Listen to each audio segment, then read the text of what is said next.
જય સ્વામિનારાયણ મિત્રો, આજે અમારા સુરતમાં ખૂબ જ વધારે વરસાદ પડ્યો. તો આ વરસાદમાં મેં આજે એક નવી ડિશ ટ્રાય કરી છે, જે તમને ખાતાની સાથે જ આપણે શિયાળામાં જે પોકવડા મળે છે ને તેની યાદ આવી જશે. અને હા મિત્રો, આ રેસીપી છે ને આપણે બાજરાના લોટમાંથી બનાવી છે. તો હવે અમારા ઘરે તો બધાને ખૂબ જ ભાવી છે. હવે રેસીપી તમારી સાથે શેર કરું અને તમે મને કોમેન્ટ કરજો કે તમને આ રેસીપી કેવી લાગે, અને એકવાર બનાવીને જરૂરથી ટ્રાય કરજો. ઘરમાં બધાને ખૂબ જ ભાવશે અને સેમ પોકવડા જેવી જ આ રેસીપી બને છે. તો ચાલો ફટાફટ બનાવી લઈએ આપણે જે આ પોકવડા ટાઈપ બાજરાના લોટની ટીકી બનાવી છે ને તે. તો તેની માટે અહીંયા આપણે પાલક લઈ લીધું છે. તો 2 મોટી પૂળી જેટલું આપણે પાલક લીધું છે તેને આપણે આવી રીતે કટિંગ કરી લેવાનું છે. તમારે જે ક્વોન્ટિટીમાં જેટલા માણસો હોય તે પ્રમાણે વસ્તુ એડ કરવાની છે. ત્યાર પછી આપણે 2 પૂળી જેટલા ધાણા ચોખ્ખા કરી અને સાફ કરી અને કટિંગ કરી લીધા છે. ત્યાર પછી એક મોટા દૂધીના કટકાને આપણે ખમણીને એડ કરી દીધો છે. ત્યાર પછી અહીંયા બપોરના ભાત રાંધેલા પડ્યા હતા તો તે એડ કર્યા છે, અડધી તપેલી જેટલા, એટલે કે 1.5 વાટકી જેટલા. ત્યાર પછી આપણે 2 ચમચી જેટલી આદુ મરચીની પેસ્ટ એડ કરી છે.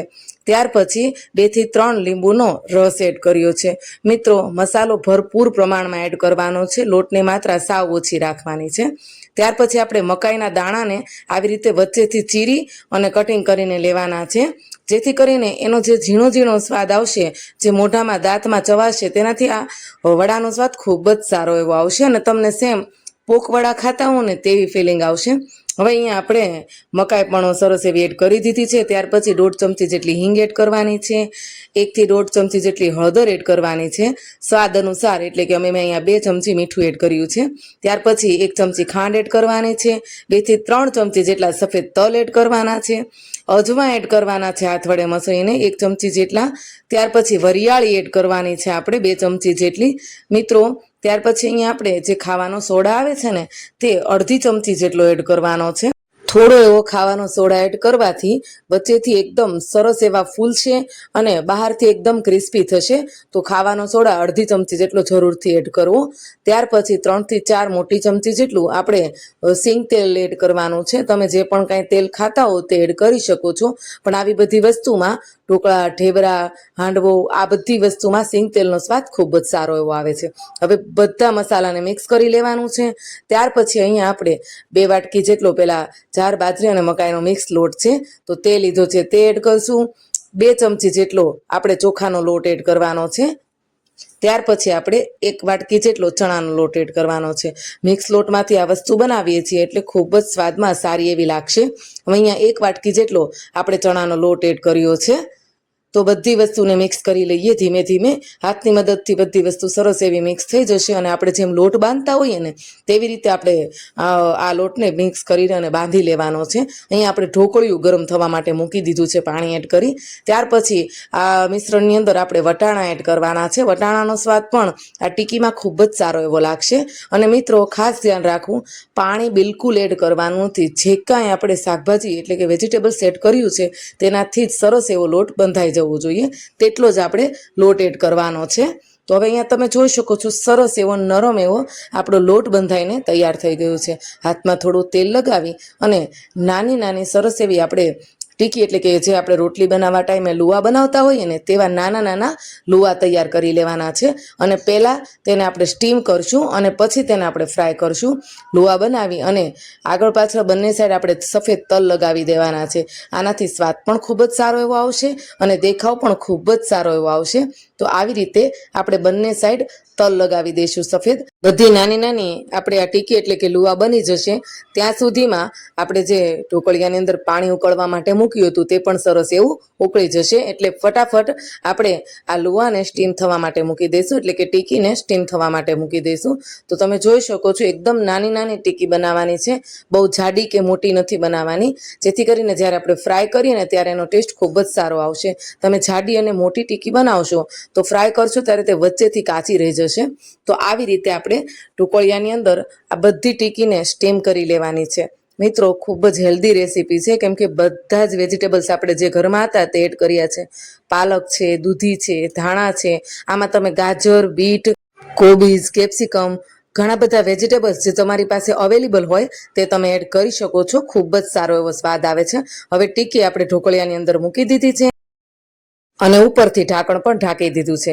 10 મિનિટ જેવું થાય એટલે આપણે ચેક કરી લેવાનું છે. તો 10 મિનિટ જેવું થઈ ગયું છે અને સરસ એવી બધી જ આપણી જે ટીકી છે તે સ્ટીમ થઈ ગઈ છે. તો આવી જ રીતે આપણે બીજી બધી જે આ નાની નાની પેટીસ ટાઈપની ટીકી બનાવી છે તેને સ્ટીમ કરી લેવાની છે. હવે આ ટીકીને આપણે એક અલગ પ્લેટની અંદર કાઢી લઈશું. મિત્રો, જ્યારે આપણે આ ટીકી એટલે કે પેટીસ ટાઈપની ટીકી બનાવતા હોઈએ ને ત્યારે એને બંને બાજુથી આપણે પહેલાં તેલવાળો હાથ કરી દેવાનો છે, જેથી કરીને એકબીજા સાથે ચોટી ના જાય. અને તમે જોઈ રહ્યા હશો કે પહેલા કલર અલગ હતો અને જ્યારે આપણે સ્ટીમ થઈ ગઈ ત્યારે પણ ટીકીનો કલર અલગ થઈ ગયો છે. એટલે આવી રીતે આપણે ચેક કરવાનું છે કે તે સ્ટીમ થઈ ગઈ છે કે નહીં. હવે અહીંયા જોઈ શકો છો આપણે જે ટીકી સ્ટીમ થઈ ગઈ છે તેને અલગ કાઢી લીધી છે અને બીજી ટીકી સ્ટીમ થવા માટે મૂકી દીધી છે. હવે આપણી ટીકી થોડી હળવી ઠરી જાય ત્યારે આપણે તેલની અંદર તેને ફ્રાય કરી લેવાની છે. હવે આપણી જે ટીકી હતી તે ઠરી ગઈ એટલે આપણે તેને તેલમાં ધીમે ધીમે એક એક એક એક મૂકતી જવાની છે અને ફ્રાય કરતી જવાની છે. ગેસની ફ્લેમ એકદમ ધીમી રાખવાની છે, કેમ કે ગેસની જો ફૂલ ફ્લેમ હશે તો ટીકી તરત જ લાલ થઈ જશે, ઉપરથી બળી જશે અને અંદરથી કાચી રહેશે. એટલે ગેસની એકદમ ધીમી ફ્લેમ ઉપર આપણે આ બધી ટીકીને તળવાની છે. જેમ આપણે કચોરી સમોસા તળતા હોઈએ ને તેવી રીતે જ આ ટીકીને એકદમ ગેસની ધીમી ફ્લેમ ઉપર આપણે ફ્રાય કરવાની છે. ફક્ત અને ફક્ત 2 થી 3 મિનિટમાં જ આ ટીકી એકદમ સરસ એવી ફ્રાય થઈ જાય છે.